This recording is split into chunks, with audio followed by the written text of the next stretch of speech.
Alfitania dengan NIM 1023031142 dari kelas 2A. Saya di sini akan membuat video wawancara dengan teknik teraputik pada pasien keputusasaan akibat kakinya diamputasi. Perkenalkan, saya perawat Alfitania. Biasanya saya senang dipanggil perawat Tania. Nama ibu siapa? Nama saya Siti Latifah. Baik, Bu Siti Latifah. Biasanya ibu senang dipanggil Bu Siti atau Bu Latifah? Saya lebih senang dipanggil Siti.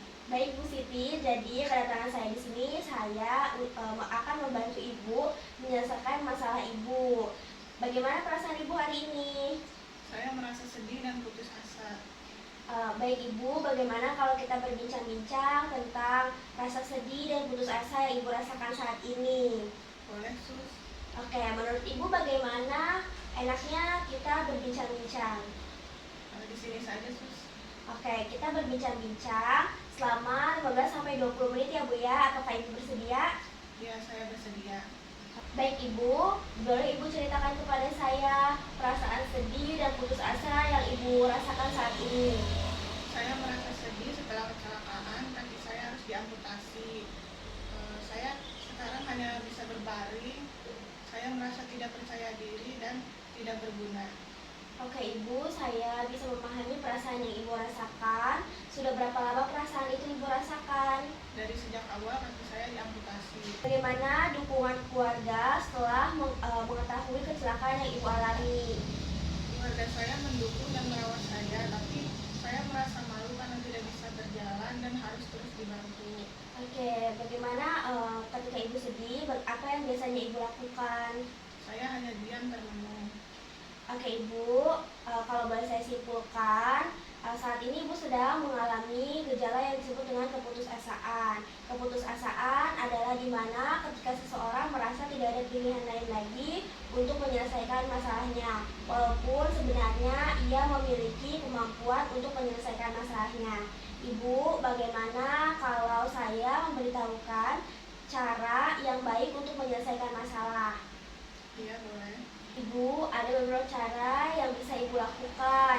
Misalnya, Ibu bisa bercerita kepada orang yang Ibu percayai tentang masalah Ibu. Karena dengan begitu, beban yang Ibu rasakan setidaknya berkurang.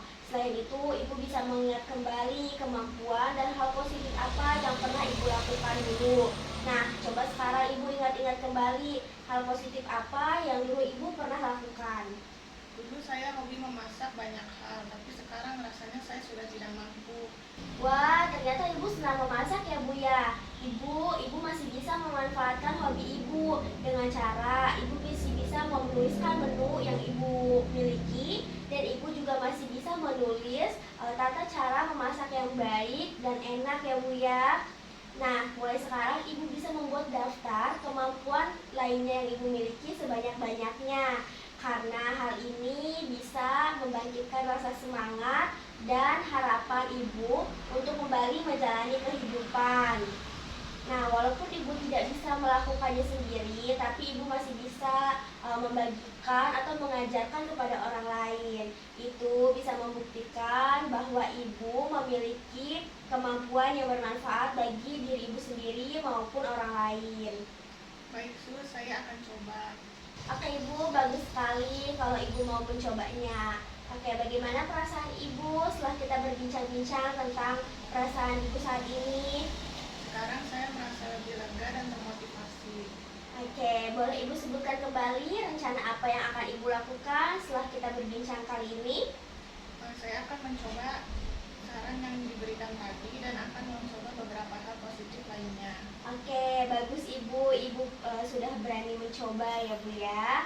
Kalau begitu, saya izin pamit Bu. Tapi sebelum itu, saya akan kontrak terlebih dahulu untuk besok pagi mengajarkan Ibu cara berjalan menggunakan tongkat ya Bu ya, agar nanti Ibu bisa berjalan sendiri. Apakah Ibu bersedia?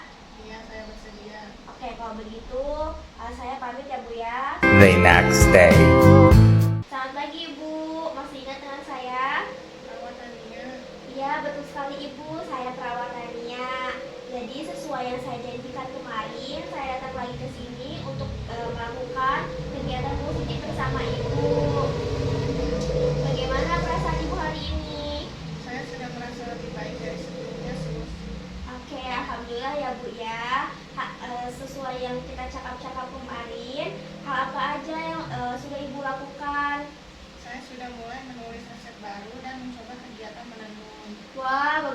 sekali. Baik Ibu, sesuai yang kita janjikan kemarin, saat ini saya akan memberikan edukasi tata cara berjalan menggunakan tongkat. Apa Ibu bersedia? Saya bersedia. Baik, jika Ibu bersedia, enaknya di mana kita untuk latihan, Bu? Bagaimana kalau di sini saja, Sus? Oke, kita latihannya di sini saja ya, Bu ya, selama 20 sampai 30 menit. Apakah Ibu bersedia?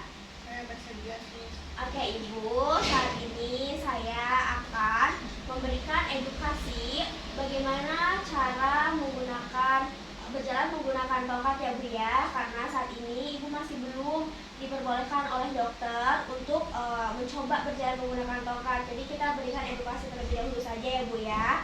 Oke, Ibu nanti ketika ingin berjalan menggunakan tongkat, pertama-tama Ibu bisa duduk terlebih dahulu, lalu ibu bisa geser ke pinggir tempat tidur Ibu. Setelah itu Ibu bisa pegang tongkatnya secara erat ya Bu ya.